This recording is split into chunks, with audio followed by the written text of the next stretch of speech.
അനപേക്ഷാ ശുചിർദക്ഷ ഉദാസീനോ ഗതവ്യതഃ സർവാരംഭ പരിത്യാഗി യോ മദ്ഭക്തസമേ പ്രിയഃ. ഭഗവാനോട് നമ്മൾ അടുക്കുന്നത് എങ്ങനെയാണ് എന്നതിനെക്കുറിച്ച് ഭഗവത്ഗീത പറഞ്ഞു തരുന്നുണ്ട്. ഇതിനു മുമ്പ് നമ്മൾ കണ്ടതോ അനപേക്ഷ, എല്ലാ ആഗ്രഹങ്ങളുടെ കൂടെ ഭഗവാനെ കൂടി ചേർക്കുക.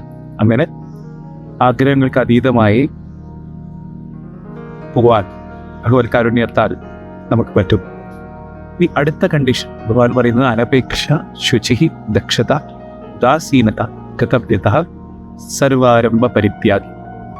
ഈ കണ്ടീഷൻസ് ഒക്കെ നമ്മൾ സാറ്റിസ്ഫൈ ചെയ്ത് കഴിഞ്ഞാൽ ഭഗവാനോട് അടുക്കാം. ഇതിൽ രണ്ടാമത്തെ കണ്ടീഷൻ നോക്കാം, ശുചി. ശുചി എന്ന് പറഞ്ഞാൽ പ്യൂരിറ്റി, പവിത്രത. പവിത്രത കിട്ടുന്നത് എങ്ങനെയാണ്? ഭഗവാൻ പറയുന്നത് മനസ്സിൽ അതിൻ്റെതായിട്ടുള്ള സ്വഭാവമില്ല.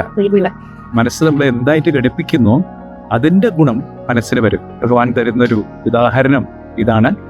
ഒരു ന്യൂസ് പേപ്പർ മുല്ലപ്പൂ പൊതിഞ്ഞു കഴിഞ്ഞാൽ അതിന് മുല്ലപ്പൂവിൻ്റെ സുഗന്ധം വരും. ഇത് തന്നെ ന്യൂസ് പേപ്പറിൻ്റെ ഉണക്കമീൻ പൊതിഞ്ഞു കഴിഞ്ഞാൽ ഉണക്കമീൻ്റെ ഗന്ധം അതിൽ വരും. അപ്പോൾ ഒന്ന് മനസ്സ് എന്തിലർപ്പിക്കുന്നുവോ അതിനനുസരിച്ച് മനസ്സിൻ്റെ ഒരു സ്വഭാവം വരും. ഒരു വിദ്യാർത്ഥിക്ക് ഒരു പ്രശ്നമുണ്ടായിരുന്നു. ഭഗവാന്റെ കോളേജിൽ പഠിക്കുന്ന വിദ്യാർത്ഥിക്ക് എപ്പോൾ ഭഗവാന്റെ സമയത്തിൽ വരുമ്പോഴും ദുഷ്ചിന്തകൾ കുറേ വരും. അപ്പോൾ ഭഗവാനെ കാണാണ്ടിരിക്കാണ്ടിങ്ങനെ ഭഗവാന്റെ ഈ ദുഷ്ചിന്തകൾക്ക് മനസ്സിൽ വെച്ചുകൊണ്ട് ഇങ്ങനെ ഭഗവാന്റെ മുഖത്തേക്ക് നോക്കുക. അപ്പോൾ ഭഗവാനെ എപ്പോഴും അദ്ദേഹം അവോയ്ഡ് ചെയ്യും. ഒരു ദിവസം ഭഗവാൻ അദ്ദേഹത്തിന് നോക്കിയിട്ട് പറഞ്ഞു, ബംഗാരു അങ്ങനെ അവോയ്ഡ് ചെയ്യേണ്ട കാര്യമില്ല. എന്നിട്ട് പറഞ്ഞു കഴിഞ്ഞു ഭഗവാന്റെ ഹാൻഡ് കർച്ചീഫ് എടുത്തിട്ട് ഭഗവാൻ സ്വന്തം മുഖം ഇങ്ങനെ തുടച്ചു. അന്നൊക്കെ ഭഗവാൻ ഈ വെറ്റിലിടുന്ന സമയമാണ്, ആ കാലമാണ്. അപ്പോൾ അതിൽ ആ ചുവന്ന കറ വന്നു. അപ്പോൾ ഭഗവാൻ ചോദിച്ചു, ഇപ്പോൾ ഇതിൽ കറ വന്നില്ലേ ഈ ഹാൻഡ് കർച്ചീഫിൽ, ഇതെങ്ങനെയാ അപ്പോൾ ഇത് ക്ലീൻ ചെയ്യുക? അത് അലക്കുകാരൻ്റെ അടുത്ത് കൊടുത്താൽ മതി. എന്നിട്ട് പറഞ്ഞു, നിന്റെ മനസ്സ് ഇങ്ങനെ തന്നെയാണ്, മനസ്സ് വെള്ളയാണ്, ഈ കർച്ചീഫിനെ പോലെ തന്നെ വെള്ളയാണ്, പവിത്രമാണ്. അത് ഈ ലോകത്തിൽ ഉപയോഗിക്കുമ്പോൾ സ്വാഭാവികമായിട്ടും അതിൽ അഴുക്ക് വരും.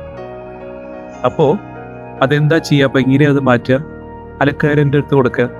അപ്പോൾ ഈ മനസ്സിൻ്റെ അലക്കുകാരനാണ് എന്നുള്ള ചോദ്യം ചോദിച്ചിട്ട് ഭഗവാൻ പറഞ്ഞു, ഭഗവാൻ തന്നെയാണ് അലക്കുകാരൻ എന്ന് പറഞ്ഞു. ഇങ്ങനെ ഭഗവാന്റെ അടുത്ത് അർപ്പിച്ചു കഴിഞ്ഞാൽ അതെങ്ങനെ? അപ്പോൾ അതുകൊണ്ടായിരിക്കണം ഈ അലക്കാരൻ്റെ അടുത്ത് നമ്മൾ ഒരു വർഷത്തിലൊരിക്കൽ തുണി കൊടുത്താൽ മതിയോ? പോരല്ലോ. അതുകൊണ്ടായിരിക്കണം ഭഗവാന്റെ സംഘടനയിൽ എല്ലാ ആഴ്ചയും ഭജനം അല്ലെങ്കിൽ സേവ ആക്ടിവിറ്റീസ്, മാസത്തിലൊരിക്കൽ നരസങ്കീർത്തനം, അങ്ങനെ ഓരോ തവണ നമ്മളൊരു ആക്ടിവിറ്റി വരുമ്പോഴും നമ്മൾ ചെയ്യുന്നത് നമ്മൾ മനസ്സാകുന്ന ഹാൻഡ് കർച്ചീഫ് അല്ലെങ്കിൽ തൂവാല ഭഗവാനാകുന്ന അലക്കാരനിൽ നമ്മൾ അർപ്പിക്കുകയാണ്. അത് ശുദ്ധീകരിച്ച് ഭഗവാൻ നമുക്ക് തരും. അങ്ങനെ നമ്മുടെ മനസ്സ് ശുദ്ധമാവട്ടെ. ശുചിത്വം, ആ ശുചിത്വ കാരണം നമ്മൾ ഭഗവാനോട് അടുക്കാൻ പറ്റട്ടെ. ജയ സായിരാം.